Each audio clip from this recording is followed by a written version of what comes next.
Yeah, ẹ káàsán, ẹ kúrọ̀lẹ́, ẹ káàárọ̀, ẹ káalẹ́ ní everywhere tá bá ti ń wò mí. Ó depend lórí àsìkò tẹ́yin bá wà lọ́dọ̀ yín. So mo kí yín àkókò àsìkò yìí o, Ọlọ́run á ràn gbogbo wa lọ́wọ́. Now, mo fẹ́ ṣe fídíò yìí nítorí àwọn nǹkan tó ṣẹlẹ̀ bíi a week ago. So mo fẹ́ ṣe láti fi clarify àwọn nǹkan kan. Then láti dúpẹ́ lọ́wọ́ ẹ̀yin tẹ́ fi concern lórí nǹkan tó ṣẹlẹ̀. So mo dúpẹ́ gan pé ìfẹ́ lẹ fi hàn. Ẹni tí wọ́n ní ká dúpẹ́, Yorùbá ní ká dúpẹ́ lọ́wọ́ ẹni tó rí ni tó mọ́jú. Ọ̀pọ̀ èèyàn ní òun bí àwà.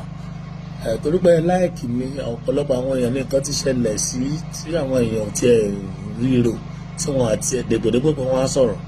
So mo dúpẹ́ lọ́wọ́ yín gan, ẹ ṣé. Ọlọ́run á bá mi wà pẹ̀lú gbogbo yín. Ọlọ́run á dẹ̀ nífẹ̀ẹ́ yín náà. Then mo tún fẹ́ clarify pé torí oríṣiríṣi fídíò ni mo ti rí, oríṣiríṣi àwọn èèyàn ló ti pè mí. So máa sọ fún yín pẹ̀lú ògo Ọlọ́run pé nǹkan kan ò ṣe mí medically, nǹkan kan ò ṣe mí. Mo wà very very okay, mo fit gan. N tó ṣẹlẹ̀ ni pé mo ní minor fire accident. So ilé dẹ̀ ló ti ṣẹlẹ̀, kì í ṣe tí èèyàn lè máa post online.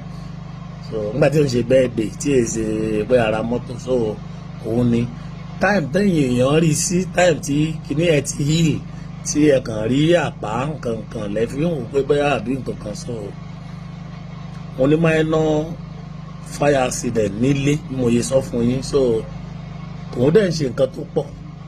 Ó wà fẹ́ tọwọ́ mi, ọwọ́ left, then bí pààtì ojú mi àti ètè. Ẹ̀yin náà rí, ẹ̀rẹ́ pé ibi tó lè dé gan kò jó irun gbọ̀n mi rárá, kò dẹ̀ jó irun orí mi rárá, ẹ ti rí. So tó ṣẹlẹ̀ nìyẹn. So bóyá wọ́n náà nìkan sọ pé ọfà ni, ọfà kankan wọ̀ nìkan kò ta èmi lọ́fà o. Mi ò sì ní rógun ọfà, gbogbo wa náà ní rógun ọfà láéláé. Kò sẹ́ni tí ò ní issue tó ń bá pò spiritually àbí medically, ẹ ti understand. So àdúrà lásán ni mo kàn níjẹ́ máa gbà fẹ́mi spiritually. Kọ́lọ́run bá wa ṣẹ́gun gbogbo ogun èyí tá a lè fojú rí àti èyí tá a lè fojú rí. Ọlọ́run á dẹ̀ ṣẹ́gun yẹn fún gbogbo wa. Àtẹ̀yin tẹ́ ẹ like mi náà, àtẹ̀yin tẹ́ ń comment, Ọlọ́run á ṣẹ́gun. Then mo tún rán another comment àbí fídíò pé ẹnìkan sọ síbẹ̀ pé ọtí wọn ti pọ̀ ju, ọtí ló fà á kìnìkan. Wẹ́ mi ní búyín, mi dẹ̀ ní bẹ́yìn ṣe rò sí nìyẹn. Ọtí kọ́ ni máa ń fa kí iná jóyàn lọ́wọ́. Ṣé nǹkan tí mò ń sọ yé yín? Kì í sọ̀rọ̀ ọtí, ẹ ti understand. Now life yìí oníkálùkù ló ní up and down rẹ̀ tó ń bá kiri. Ṣó ti yé yín? Kọ́lọ́run Yorùbá ní àìsùn sílé ẹni ká fọrùn rọ́, olúwa ẹ̀ mọ̀ sùn ni o. Ṣó ti yé yín? Ẹni tí ìjà ò bá dẹ̀ dé bá, òun ló ń pèrè lọ́kùnrin. Bí mo ṣe sọ lẹ́ẹ̀kan, àdúrà yín ni mo ní ìdò. But medically nǹkan kan ò ṣe mí rárá. Ẹnìkan ní mo slim down, yes mo slim down, torí pé fún health mi ló jẹ́ slim down. Ẹ ti understand? Wọ́n ti ń sọ ti pẹ́ ẹ máa dáyẹ̀tì, ẹ máa ṣe kinní kan, ikùn yìí ti pọ̀ ju kinní kan. Àwọn míì ò mọ̀ wá rí tán fi ń jọ́ọ̀jì pé ó ti pa mu ló fà á. Tó ẹ pé mọ dáàdì wa àbẹ mọ mọ́mì wa ẹ̀ ní sọ gbogbo nǹkan tẹ́ ẹ̀ sọ yẹn, bá a ṣe rí ilé wa nìyẹn.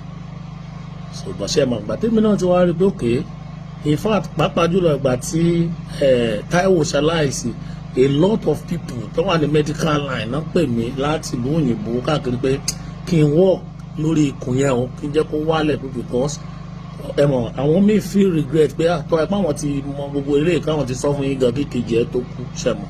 Èmi náà wá òkè mo ní láti ṣiṣẹ́ lórí ẹ̀. Ó lè rí pé mo slim down, nǹkan kan ò ṣe mí, mi ò sick àtọ́, nǹkan kan ò dẹ̀ ní í ṣe mí, kò dẹ̀ ní í ṣẹ̀yìn náà lágbára Ọlọ́run. So n tó ṣẹlẹ̀ nìyẹn. Ọ̀tẹ́ bá rí pé mo calm down, èmi gan àwọn aṣọ mi ó ti ń fit mi nísìn, ṣe ti rí ara àpá ọwọ́ yẹn ni. So ẹ ti rí. So àwọn aṣọ tèmi gan ní tí mi ò lè wọ̀ tẹ́lẹ̀ mo ti lè wọ̀ sí. So n tó dáa láyé ni pé kéèyàn wà healthy. So kéèyàn lè rojú ráyè lo life. Ọ̀rọ̀ ọtí àbí ọ̀nà ọtí òun kan, ṣó ti yé yín. so mo dẹ̀ gbà lọ́hùn gbọ́ pé gbogbo yín tẹ́ ẹ feel concern genuinely tí ẹ jẹ́ pé yẹ̀yẹ́ lẹ fẹ́ ṣe ọlọ́run ò ní dáyìn náà dá ọ̀rọ̀ ayé yín ẹ̀yin tó dẹ̀ jẹ́ yẹ̀yẹ́ náà lẹ fẹ́ ṣe kò ní ìtumọ̀ kankan ọlọ́run á fún kálukú bí èrò ọkàn ẹ̀ bó ṣe jẹ́ ni ẹ̀ sọ mo wà lálàáfíà mo dẹ̀ dúpẹ́ lọ́wọ́ àwọn bàbá mi ní Olúwa bàbá mi Táíwò Òjó bàbá Sàmì Iye gbogbo àwọn wòlíì Olúwa tó ti pè mí tí wọ́n dẹ̀ gbàdúrà fún mi àdúrà yìí náà ni mo sì ní ìdò ẹ tún máa fàdúrà ràn mí lọ́wọ́ sí o mo gbọ́ Ọlọ́run gbọ́ pé àwa tó kù láyé Ọlọ́run á ṣọ́ wa á dẹ̀ pa wá mọ́ ẹ ṣé mo dúpẹ́ ọ̀rọ̀ mi ìfẹ́ kọ́rọ̀ mi pọ̀ jù torí ọ̀pọ̀ ọ̀rọ̀ kágbọ̀n afẹ́fẹ́ ní mọ́ kó lọ so ẹ ṣé o nǹkan tí mo kàn fẹ́ clear nìyẹn o àlàáfíà ni mo wà o àlàáfíà Ọlọ́run yóò mọ̀ bá gbogbo wa gbé o àmín.